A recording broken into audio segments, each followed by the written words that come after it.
এবার ভিডিও তৈরির পরে সেই ভিডিওগুলো কোথায় পাবলিশ করবেন বা কোথায় পাবলিশ করলে ভালো রেজাল্ট হবে বা ক্লায়েন্ট অ্যাট্রাক্ট হবে।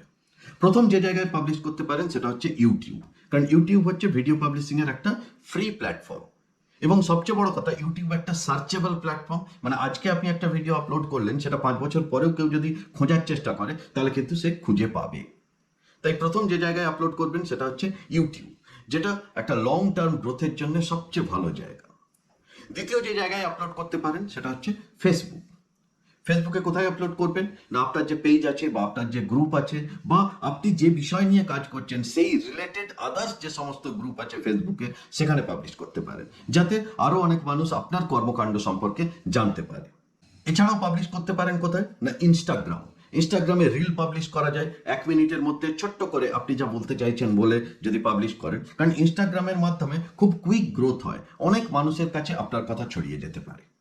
এছাড়াও হোয়াটসঅ্যাপ বা টেলিগ্রামে যদি আপনার কোনো গ্রুপ থাকে, কোনো কমিউনিটি করা থাকে, হোয়াটসঅ্যাপ বা টেলিগ্রামের মাধ্যমেও আপনি আপনার ভিডিও পাবলিশ করতে পারেন, যেখানে একসাথে অনেক মানুষের কাছে আপনার ভিডিওর খবর পৌঁছে যেতে পারে।